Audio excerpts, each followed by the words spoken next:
সাহেব কেয়া পড়তে হবে, কিতাব পড়তে হবে। একটা মুফতির থেকে আলেমের যোগ্যতা বেশি হয়। আমাদের আশেপাশে যারা গ্রাম আছে, আমাদের মুফতি সিরাজউদ্দিন সাহেব চেনেন তো? মুফতি সিরাজউদ্দিন সাহেব, মুফতি উনি সিরাজউদ্দিন সাহেব। আর আমাদের গ্রামের মাওলানা জাফর সাহেব। কি বললাম? মাওলানা জাফর সাহেব। আর মুফতি সিরাজউদ্দিন সাহেব।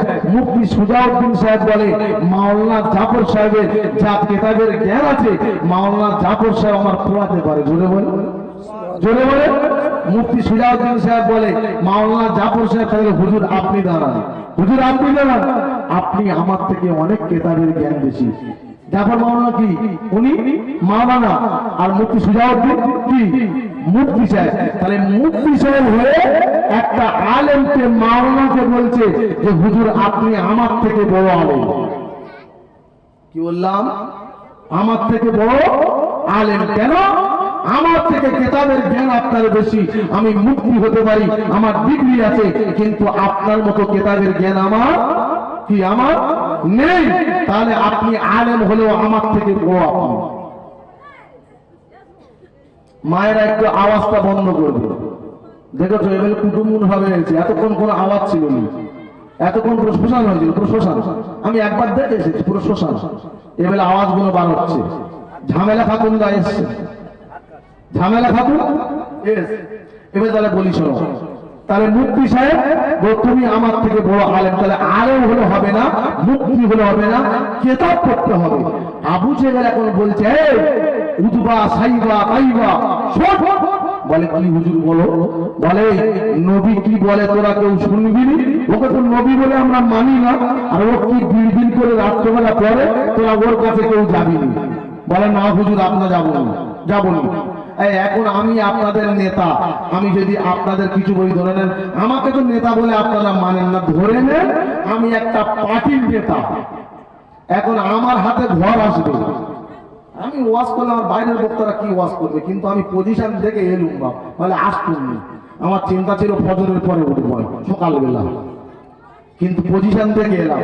তারপরেও বলছি আমি যদি নেতা হতাম, আমার হাতে তোমাদের ঘর আসবে। কি আসবে? ঘর আসবে। এখন আমি বলছি কথাগুলো ভালো করে বোঝো, মোবাইলে রেকর্ডিং করো, রেকর্ডিং করো। যদি আমার কথা বলা যদি ভুল হয়, সকালে কেন 24 ঘন্টা এখানে থাকে আমাদের জিজ্ঞাসা করবে। আমি নেতা, আমার হাতে তোমাদের ঘর আসবে। এখন তুমি দেখতেছো শাহ আলম হুজুরের হাতে ঘর, তাহলে শাহ আলম হুজুরের কথা মানতে হবে, নাহলে ঘর পাবনি। কথা বলে। আমি বললাম ওই দিকের মিটিং এ যাওয়া যাবে না। এরা বললো হুজুর ঠিক আছে যাবো না। কেন? গেলে তো শালম হুজুর আর ঘর দেবে না, ঘর আর দেবে না। কিন্তু মন চাচ্ছে যাই, কিন্তু ঘরের আশায় যেতে পারছি না, নেতাকে মানতে হবে। ওই নেতা ছিল আবু জেহেল। কোন নেতা? আবু জেহেল।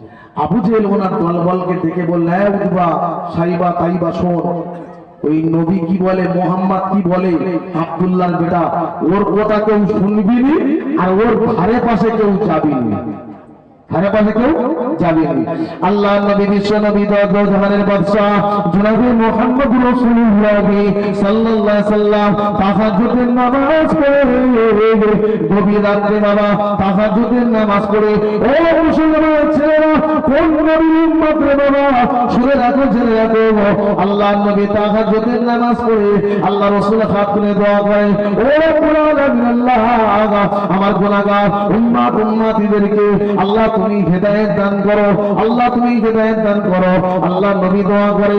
ওই সময় আল্লাহ নবী তাহাজ্জুদের নামাজের পরে গভীর রাতে আল্লাহ পাকের সঙ্গে প্রেম করার সঙ্গে, আল্লাহ পাকের সঙ্গে যদি মহব্বত করার সঙ্গে, আমার আল্লাহ বলেছে বান্দারে কেউ যদি আমার সঙ্গে প্রেম করতে চাস, কেউ যদি আমাকে বড় পছন্দ করিস, আমাকে যদি ভালোবাসিস, কেউ যদি আমার লাখের একটা পড়তে চাস, কেউ যদি আমার চিঠিটা পড়তে চাস, তোরা ওই চিঠিটা আল্লাহ পাকের কোরআনটা ধরে তোরা যখন পড়বি, আমি রাসূলুল্লাহ জানিয়ে দিলাম, ওই যখন কোরআনটা পড়বে আল্লাহ পাকের লাভ লেটার, আল্লাহ পাকের চিঠিটা আসে পড়বে। ও দুনিয়ার জমিনের ছেলেমেয়েরা, এই যুবকরা তোরাই শোন, কোন মেয়ে যদি একটা চিঠি লেখে, যুবককে কোন মেয়ে চিঠি লিখেছে একটা যুবককে, একটা যুবক চিঠি লিখেছে একটা মেয়েকে। ওই চিঠিটা কি মনসুরের দোকানের সামনে এসে পড়বে? পড়বে? যে চিঠিটা লিখেছে ও চিঠিটা মনসুর দোকানের সামনে এসে পড়বে? ও কি করবে? বাবা এটা আমার গার্লফ্রেন্ডের চিঠি, ও একদম ভাগাড়ে চলে যাবে, যে বিয়ের গন্ধ, বিয়ের গন্ধ। ও ভাগাড়ে চলে যাবে, গিয়ে খালের পাড়ে বসে বসে লুইকে লুইকে চিঠিটা আস্তে আস্তে খুলে দেখবে ওর গার্লফ্রেন্ড কি লিখেছে। ওর গার্লফ্রেন্ড কি লিখেছে? আমি তোমাকে ভালোবাসি। ও বুঝতে পারেনি বাংলা কথা, ফের পড়ছে আমি তোমাকে ভালোবাসি, আমি তোমাকে ভালোবাসি, ভালোবাসি। তখন এ বলছে ও এ আমাকে এত ভালোবাসে, চিঠিতে লিখেছে এরকম ভালোবাসি, চিঠিতে লিখেছে। একদম মন দিয়ে ধ্যান দিয়ে বারবার করবে, যদি কোনো একটা বানান ভুল হয় ও নিজে নিজে সংশোধন করবে। এটা ও বলেছে কি আমি না তোমাকে, মানে আমাকে ভালোবাসে। ও বলেছে আমি তোমাকে ভালোবাসি, বারবার করবে। আল্লাহ পাক রব্বুল আলামিন বলল, বান্দারে কেউ যদি আমার প্রকৃত ভালোবাসে, কেউ যদি প্রকৃত আমার মহব্বত করে, ওই বান্দাটা যখন আল্লাহ পাকের কোরআনটা নিয়ে বসে যায়, আমি আল্লাহ পাক ওই সময় ডাক দিয়ে বলি, বান্দারে তুই আমার প্রেমে মগ্ন হয়ে গেলি। আল্লাহ জানিয়ে দিয়েছে, কেউ যদি আমার কথাগুলো জানতে চাও, যদি আমার প্রেমটা বুঝতে চাও, আমার ভালোবাসাটা যদি বুঝতে চাও, তাহলে কোরআনটা তোমরা পড়তে শুরু করো। ও বাবাজি ভাই জানেরা, ওই সময় আল্লাহ নবী বিশ্ব নবী রাতের অন্ধকারে আল্লাহ পাকের পবিত্র কালাম কোরআন শরীফ তেলাওয়াত করে। আর রহমান আল্লামাল কুরআন। জাহানের বাদশা হযরতে খলিফা হযরত ওমর ইবনুল মুমিনিন ওই সময় জানাজার নামাজের পরে দোয়া করেছে। মুসলিম শরীফে লেখা আছে, ও বাবাজি ভাইরা, তারা চলে যাওয়ার পরে আস্তে আস্তে করে সাহাবা সাহাবীন তাবে তাবিঈন আম্মায় মুস্তাহিদিন আল্লাহ পাকের ওলি বান্দা এলো। ফুরফুরা আশির জমিনে মুসাফিরের জামান আমিরুল শুরা কুতুবুল আলম পীর আবু বকর সিদ্দিক জানাজার নামাজের পরে দোয়া করিয়েছে। ও বাবা, দারুল দেবন্দের মাদ্রাসা, তিনি দারুল দেবন মাদ্রাসা প্রতিষ্ঠিত করেছে আশরাফ আলী থানভী রহমাতুল্লাহ আলাইহি, উনি জানাজার নামাজের পরে দোয়া করেছে।